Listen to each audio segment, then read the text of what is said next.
The psychology of a true ruler. A true ruler's mind is a room where applause cannot enter. That is the forbidden architecture of power. The quiet interior no portrait ever shows. Not the crown, not the robe, not the proclamation, but the decision to seal one door and open another, to invite in the most ruthless voice in the world reality, and bar the door against the sugar thief called praise. From the outside, the throne looks like elevation. From within, it feels like compression. The air grows thin. Information distorts. The simple grows complicated. The mirror multiplies faces. And if a ruler does not set a boundary inside their own skull, the palace will set it for them. Listen, in the first weeks, the world washes over the new sovereign like a bright wave. Faces study you with religious attention. Every corridor turns into a wind tunnel of flattery. You are told your laugh is lightning, your pause is wisdom, your signature is a season. But underneath the velvet is an old, hard floor. Grain ships delayed by a storm will reshuffle the calendar of a continent. A border, drawn by dead men at a crooked table, will insist on bleeding. A child coughs in a mining village because some council in a far-off century signed a treaty. The applause swells like a narcotic. The consequences move like the seabed, inch by inch, grinding under everything you do. The true ruler begins then, not with ambition, but with refusal. They refuse the first intoxication. They instruct their senses. They organize their loneliness. They let their name be cheered in public, and then tell that name to kneel in private. Sometimes they write it down, what they must forbid in themselves. Vanity, timidity, the desperate appetite to be liked, the convenient blindness to cost. Sometimes they walk, at night, through sleeping halls, letting their hand brush the cold of stone and banister, memorizing the geometry of the place that will try to devour them with comfort. Imagine a morning without birds. Snow lying on the city like a sheet pulled over the face of a patient. Somewhere beyond the palace, fires smolder in poor neighborhoods where last year's promises have turned to ash and new debts will soon arrive. In the council chamber, maps are spread, pins dotted like wounds, lines pulled taut toward places you will never see. Your advisors are already co-authoring your memory. The careful man with ledgers and his neat patrician anxiety. The veteran with scars and impatience. The priest whose eyes have learned to smile while his lips stay still. The woman who knows everything because her sister keeps a bakery where grief is casual and gossip is fresh. The pair of ambitious cousins who hate each other so much they have learned to agree on everything. On weeks like this, a false ruler asks what will make the room exhale. The true ruler asks what will still make sense a decade from now, when the snow becomes water and the water becomes hunger, and the hunger becomes men with hands around each other's throats. In that gap between relief and reality lies the psychology of the crown. History is a museum of masks. The conqueror's mask with teeth carved like a lion's. The reformer's mask with soft eyes painted on. The savior's mask with a wound at the temple. An irresistible script for those who want to sit where they feel they belong. But look closely. The masks are hollow for a reason. Power has its own face, and it wears whoever agrees to be worn, and it discards whoever refuses the discipline it requires. A true ruler is not a personality. They are a weather system with a will, a calendar that can bleed, a discounting machine that weighs the unbearable now against the unbearable later. They must learn to turn applause into data, anger into temperature, tradition into leverage, fear into attention. Because fear is always present. Not the fear of death, though that knocks sometimes, nor the fear of failure, which in princes has to be unlearned like aristocratic handwriting. No, the fear that distorts is subtler, the fear of being alone with the real. The long table is set, the faces arrive, the plates are warm, the script is natural, and yet someone needs to say, "We built our plan on numbers that were lies." Someone needs to ask why a thing is happening, not how to conceal that it is happening. The true ruler cultivates one kind of relationship above all others, a relationship to the unwelcome fact. That is how regimes that lasted were built, not on genius or oratory, not on conquest or banners, but on the cold practice of making sure the worst news is the first to be delivered, and that the one who brings it is never punished for the temperature of the air. You can trace this discipline through strange places. In a marble room, a young ruler hears the oldest trick in the world, the vow that all will be well if he allows the numbers to be made beautiful, and he says no, and the city hates him for a season, and the city then lives. In a field littered with the lost, a conqueror discovers remorse and alters the tax laws because he knows contrition without policy is theater. In a fortress lit by candles guttering in their cups, a queen receives a letter from across the sea containing an insult no pride can forgive, and she puts the letter in a drawer and feeds the docks with money instead of feeding the army with glory. And decades later, the language of her nation has colonized the world. In a log cabin with its roof patched and patched, a man reads a list of names, a butchered list, stained, ordinary, until the sun is a coin under the sill, and he goes to sleep, and the list goes on, and the next morning he hires his enemies. Do not make saints of them. The true ruler is not pure. They do not glow. They are not our parents. They do not see the future. They bet on it. They do not dissolve their ego. They discipline it into an instrument. They are capable of rage, of pettiness, of sleepwalking into disasters. Like us. And like us, they are tempted to confuse the feeling of being right with the fact of being correct. The difference is that their error is scaled up. And the difference within that difference is that a true ruler, when they wake, does not protect their sleep. There is a common soft lie about power, that it corrupts every mind in the same way, that the crown itself is a curse with universal chemistry. But corruption is not a substance. It is a way of not noticing. Flattery is a gas. In high concentrations, it displaces the oxygen of self-doubt. Ritual is anesthesia. Too much, and you forget why you were afraid of pain. The true ruler breathes differently. They design a little window in their routine where the air is unperfumed. They schedule regular encounters with salt numbers that make their mouth dry, reports that scrape, counsel that contradicts, and they train themselves to enjoy it. They learn to ask questions that make rooms wince. They also learn to listen to the silence after a question and hear what did not answer. There is another secret, more intimate and more subversive. The truer the ruler, the more they admit to themselves the reality of chance. The myth of the sovereign is a myth of control, that if you are strong enough, clever enough, determined enough, the world will submit like a soldier before a general. But the weather has no general. Rivers teach the land whether to be meadow or canyon. Plague ignores the linings of your cloak. A ruler who does not respect accident becomes the kind of ruler who builds palaces beside fault lines and then blames the peasants when the marble cracks.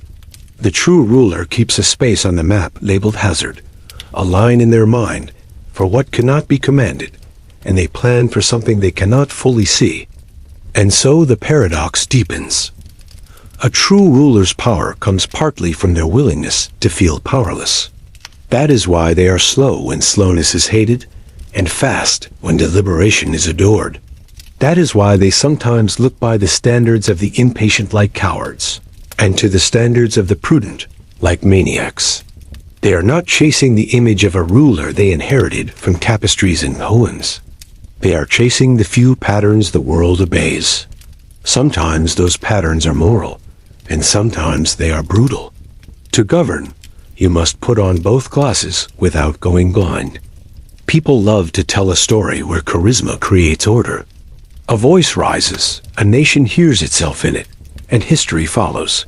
But charisma is a seed, and the soil is institutional. The great rulers are gardeners of constraint. They take the magic of their moment, the aura, the momentum, the goodwill, and they spend it on making themselves less necessary. They pour power into forms that can resist their successors. They build the habit of telling the truth into the walls, not the person. They make the treasury boring, the courts tiresome, the army obedient to law instead of fire. It is a strange alchemy, taking intensity and converting it into structure. It rarely looks heroic. It almost always looks like counting. Counting grain, counting coffers, counting enemies, counting the number of nights you can afford to wait before you must act, counting the votes you can lose and still pass what will hurt and help most, counting the years until your body will fail and someone else's hand will sign the papers, someone whose soul you are training by what you do more than what you say. At the end of these flights of thought, the room returns. The door opens. Someone comes with a petition. Someone else with a warning. The light has shifted. The snow outside has turned the city into something closer to the moon. You hear laughter from a far room where your niece is teaching her dog to bow. You remember that the idea of a ruler is simple: protect, provide, decide, inspire, and that the practice is a labyrinth. You accept your place in that labyrinth not as a victim, not as a tyrant, but as a cartographer. That is what the psychology of a true ruler amounts to. A promise to draw maps that do not lie, in a world that wants maps that flatter. And to draw them still, even when the map is mostly warning signs. There is always one last temptation in the first act, to believe that the throne makes a person whole. Those who give in find themselves filling the emptiness with what they can reach. Ornaments, enemies, palaces, pronouncements. Those who refuse go looking for the emptiness itself. They study it. They make peace with it. They build the discipline to keep it open, so that new facts can come in and old fantasies can leave. It is not romantic. It is not fun. It is, however, rule. And once you see this, the history of rule reads differently. You notice the moments where a ruler chose hunger now over famine later, humiliation now over massacre later, quiet improvement over noisy crusade. You notice how often the true ruler resembles not the hero on the horse, but the person at the desk late at night asking, again, what exactly is true? In their mind, the applause cannot enter, but the future can.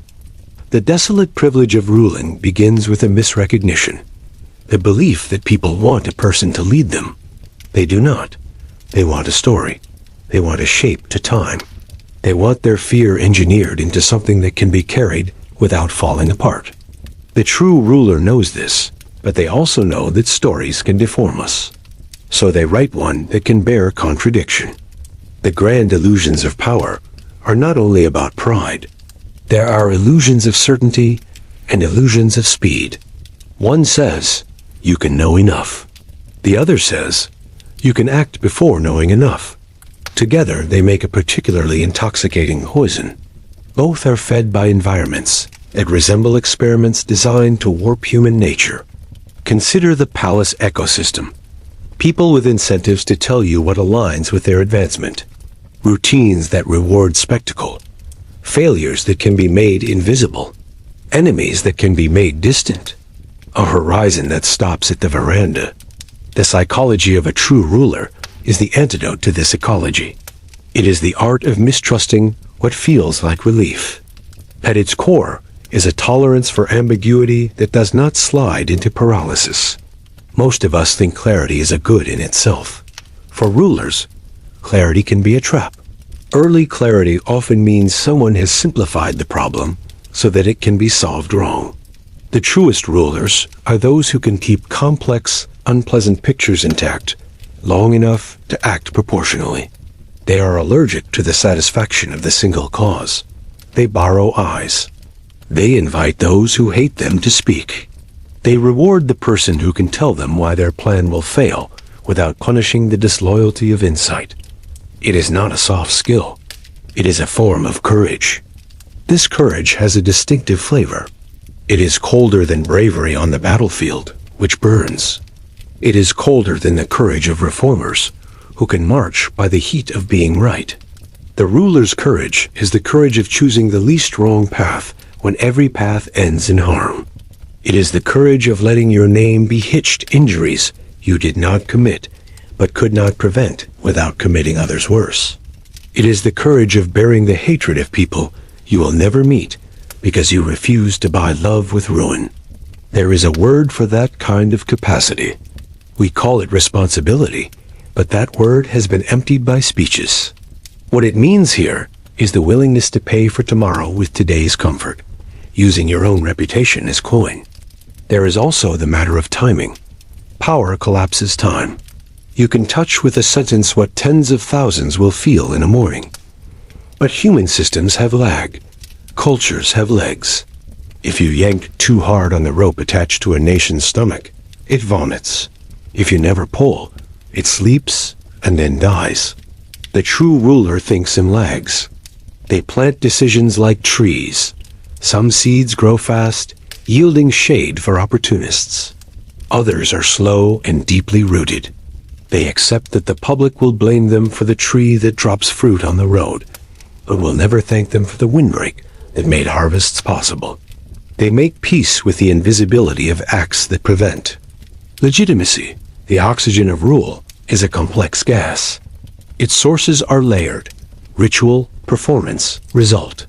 People will forgive a ruler who fails theatrically if the ritual was beautiful, and they will rebel against a ruler who succeeds if they feel humiliated by the manner of his success.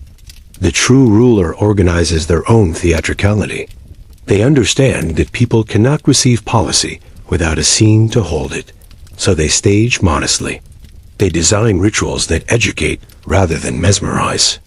They use ceremony not to inflate themselves, but to force the administration to remember the people it serves. They avoid the easiest high in politics, the elimination of an enemy in public, because it habituates the public to blood.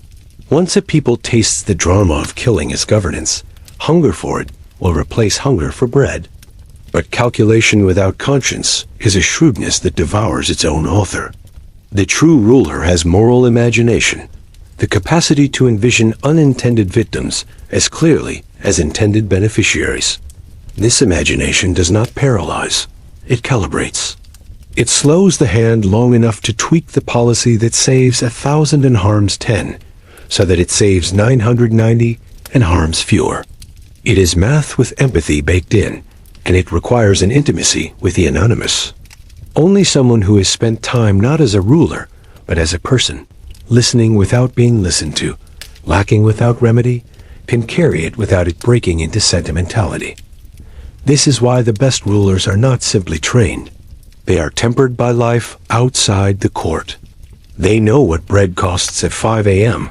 They can smell a budget that lies. We like to believe that what defines a tyrant is cruelty. In truth, what defines the tyrant is insecurity. Cruelty is the costume form insecurity chooses to wear when it becomes policy. The tyrant cannot bear the room of silence, where their mind must not be applauded. He smashes the doors and fills the room with terrified mouths. He mistakes submission for loyalty. He confuses spectacle for control. He demands information be bent to flatter him, and information, being the only god that will not share its altar, abandons him. The true ruler may be hard, but they are hard on the right geometry. Toward themselves first. They keep their vanity on rations. They institutionally protect the right of someone in the meeting to say no. They design their succession to outlive their image. Succession is the least romantic word in power, and the most humane test of a ruler's psychology. Anyone can make themselves indispensable by hoarding knowledge, punishing peers into silence, and replacing process with charisma. The true ruler dreams of the day their name is no longer necessary. They recruit not for loyalty alone, but for competence, diversity of thought, the kind of temperaments that repay contradiction with curiosity. They deliberately construct an environment in which their own status is a variable rather than a shrine. They know that if the empire collapses when their heart stops, then they were not a ruler, but an eviction. Consider the most evocative scenes of rule and see the inner calculus behind the masks. A palace is on the verge of crumbling to riot. A noble advises the sovereign to flee. A consort answers, "Purple is an excellent burial shroud." It's a line often quoted because it sparkles. But the true psychology, there is a mind measuring two dangers: chaos without the crown and blood with it, and choosing to stand, not for drama, but for the signal it sends to a nervous city. The state will not abandon its post. In another century, a leader faces an uprising born of taxes and drought. He arrests his own minister publicly, not because the minister is guilty, but because the crowd requires an offering. A lesser mind would let the crowd gorge on the minister's head and feel sated for an afternoon. The true ruler dismisses the minister, reforms the tax, sends grain, and then invites the disgraced man to supper the next month, where he is quietly rehired. Mercy, here, is not softness. It is an algorithm tuned to the public's nervous system without setting it on fire. There are dark arts in a ruler's workshop. The use of scapegoats, the rationing of transparency, the choice to delay justice for the sake of the possible. The true ruler is not innocent of them. They are simply careful with dosage and audience. They understand that revealing everything all at once can freeze a system. That sometimes building trust requires a lie told in order to prevent a larger lie from taking root. That there is a difference between secrecy as a drug and secrecy as a splint. Their conscience is not purely private. It is pragmatic. It is not content with being clean in a dirty world. It seeks to be useful in a world that needs hands. Information is every ruler's hunger and every ruler's ruin. The information problem is older than empire. The higher you are, the more your view distorts. Those below will cushion the blow of facts. Those beside will compete to be heard. Those above, if you believe there are none, will be chance and trend, which report in silence. The true ruler builds a counter-ecology. They create interior prophets. Auditors with tenure, inspectors who fear nothing but themselves, messengers rewarded for bad news. They cultivate the art of sampling, the visit unannounced, the letter sent under a false name, the conversation with someone who thinks you are no one. They learn to distrust dashboards. They know that in numbers dread dwells, but also comfort. And they feed their dread more. Ambition, the second engine of rule, demands respect. Pretend to have none, and it will ruin you in the night. Unquestioned, it will devour your capacity to listen without turning the world into a mirror. The true ruler makes a pact with their ambition. You will get your theater, your triumphs, your stanza in the anthem, but first you will be yoked to something larger. Ambition loves attention, so they redirect it toward outcomes instead. They learn to be publicly dull when needed, to let others shine, to spend glamour like currency, to buy obedience for principles rather than for their name. They are as fluent in the psychology of crowds as they are in the psychology of their own impulses. They use spectacle sparingly, like a surgeon uses anesthesia, to make necessary pain survivable, not to do the operation in darkness. There is a personal cost to this style of mind. The true ruler specializes in solitude while serving crowds. They become, paradoxically, experts in types of attention that they must then refuse.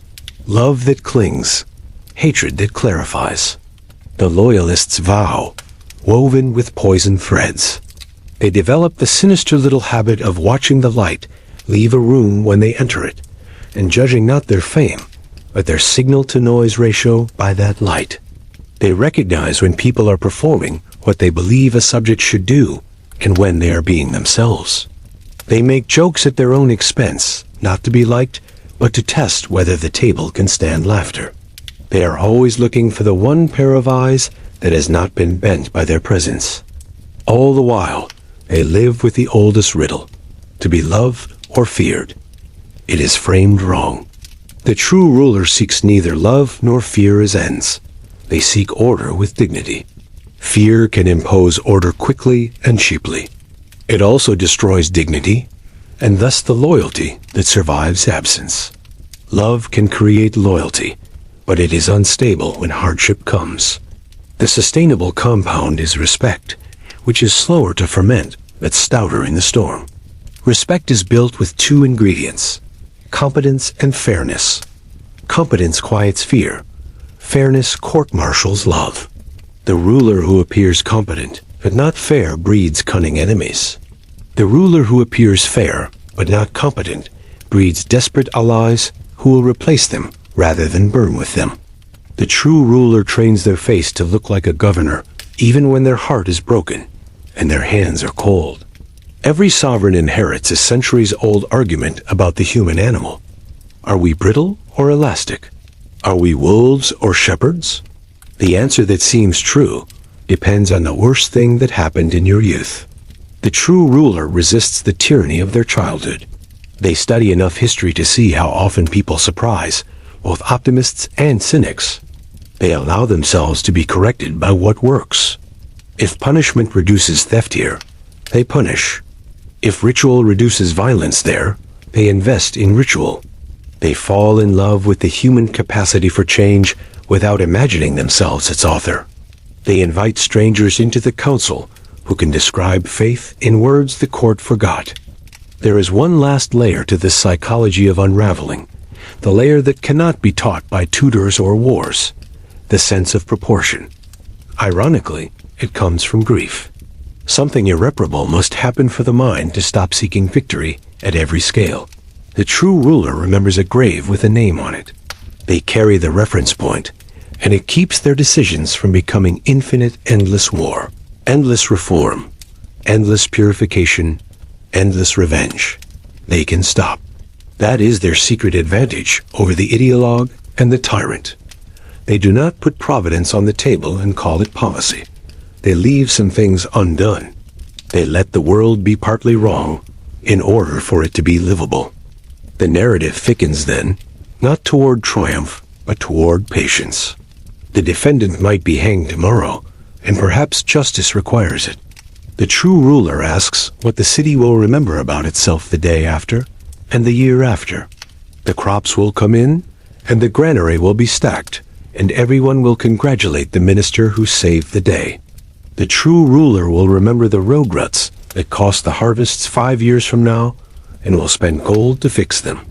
In this way, mundanity becomes the art of a mind that refuses to be bored by what the future needs. It looks like boredom. It is someone pulling on a rope connected to a century. The portrait gallery is full of faces, but the work is done by the ones who vanish. That is the transformative truth, the one that makes myth-makers uneasy. A true ruler is a disappearing act. Not in the sense of abdicating the moment they are needed, but in the sense of being content to build systems that make their own charisma irrelevant. The greatest legacy of such rulers is boredom where previously there was panic. Their sculpture is a functioning bureaucracy. Their poem is a taxation code that pays for itself. Their music is the quiet your grandmother could sleep in. We love heroes. We hire managers. We need governors. The psychology of a true ruler organizes these roles into something more austere. You get oneself to spend, and the business of rule will eat it. The counterfeit keeps the self intact by letting the polity bleed. The true ruler lets the self erode so the polity can stand. This is not martyrdom, it is engineering. You move your personal needs into private corners. You feed them just enough to keep from becoming a ghost. You do not forbid yourself joy.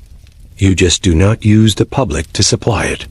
You forbid yourself the intoxications that would make you lie. The palace is a liquor cabinet. The true ruler locks it and carries the key in their mouth. When they look out from the balcony, they see a kind of mirror. The crowd's face is their face, but they do not fall in love with it. They treat it like weather, interpret it, respect it, plan for it, never marry it. The admiration of a crowd feels like prophecy, as if your inside and the outside have aligned, as if history itself is opened. It is a neurological trick. Applause compresses time into the present. Power extends your present into a future you will not see. The true ruler refuses the drug for the sake of the extension. They deliberately cultivate a secret life outside of the public's hunger, tending a garden no one knows about, reading books that question their own script, walking the same unadorned route so that the body remembers being a body and not a statue. If their psychology has a final move, it is inversion. They invert praise into inventory. Thank you becomes what did that cost me? They invert flattery into alarm. Why do you want me comfortable? They invert their own brightest ideas into experiments with brakes. How could this fail at scale? They invert inevitability into contingency. What if we could be wrong and be forgiven? The inversion is not negativity. It is an anchor against drift. It is how a mind remains alive when everything conspires to make it ceremonial. The horizon of ruling is never the ruler. It is a civilization's habit. The true ruler thinks in habit.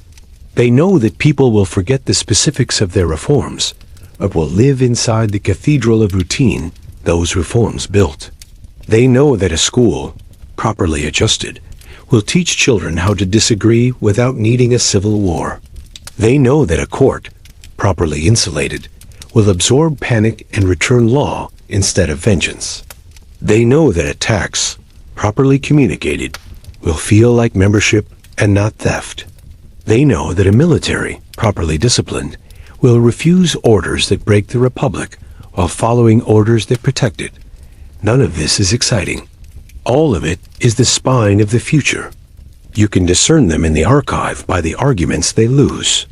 In the minutes of meetings, their defeat on a flashy plan coincides with a quiet win for something that makes sirens unnecessary next year. In letters, they are careful with words that would win them immediate favor. They choose words that preserve trust. In portraits, their eyes look slightly away, as if refusing the painter's suggestion of destiny for the more boring truth of duty. They are not modest. They can be proud. They can be terrible. But they have one transcendent vanity, to be remembered not as themselves, but as an era when things worked. There is a spiritual dimension to this that does not require faith. One could call it service, but that word has also been sanded down. It is a deliberate submission of the self to laws that you could have broken and would have profited by breaking. It is the refusal to make the exception that would justify all future exceptions. It is the creation of a record of small abstentions in the face of opportunities to loot, shine, dominate, erase. It is also, terrifyingly, the choice to be misunderstood by people dear to you because you know the thing you are building requires their disappointment for now. The true ruler does not explain with the panicked precision of someone seeking absolution. They explain just enough to hold the coalition together, and then they allow time to do the rest. They trust their own past self to have chosen well, and they check that trust with present evidence. They do not worship their own judgment.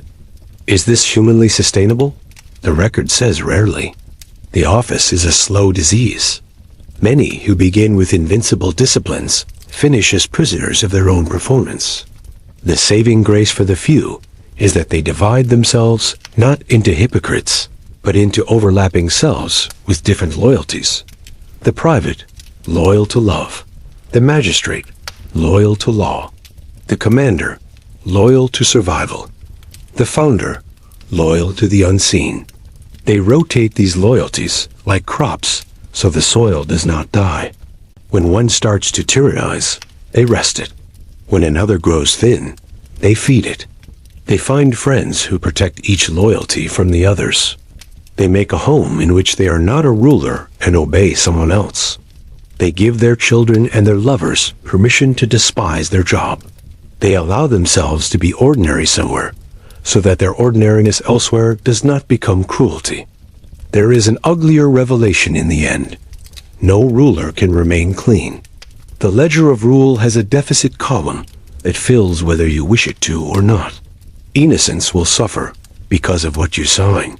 Foreigners will die whose names you will never know.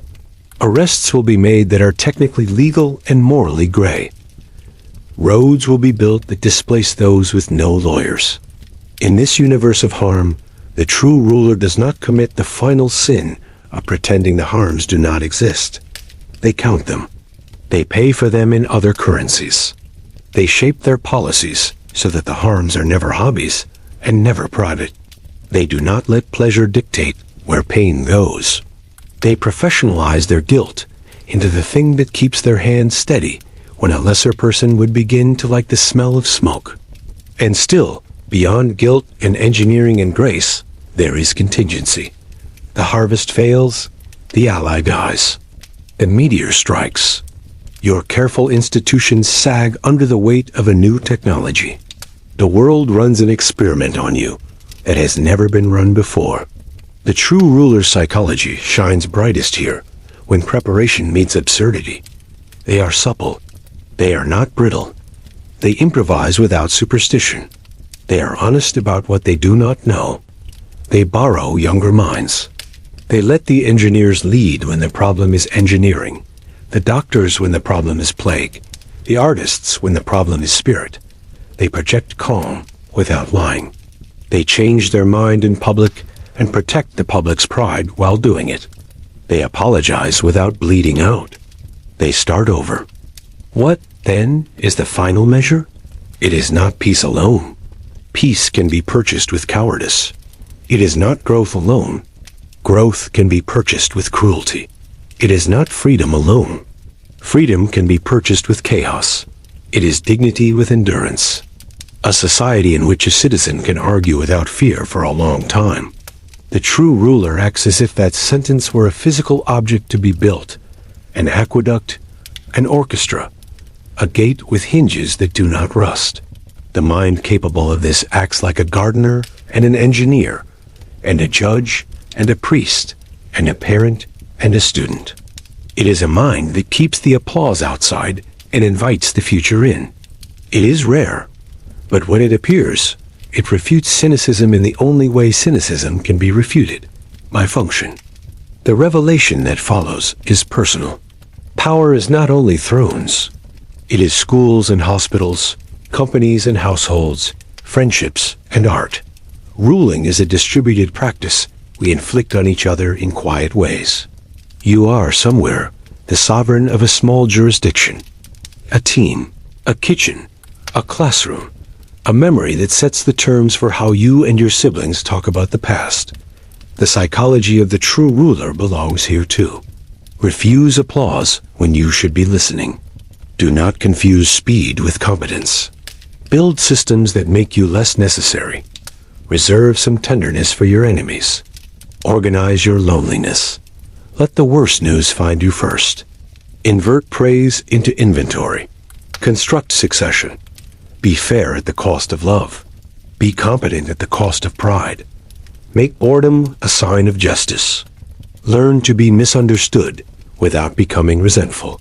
When you can, disappear. History is not a line. It is a breathing thing that carries our choices like blood. The true ruler changes its rhythm and then recedes into the ordinary. We remember their names, sometimes as synonyms for an era, and sometimes we forget them because they succeeded. Either way, their mind was a room where applause could not enter. Either way, they paid with themselves for something you still casually rely on, the unremarkable day. If this opened your eyes, subscribe to Boring History, because the truth is never boring.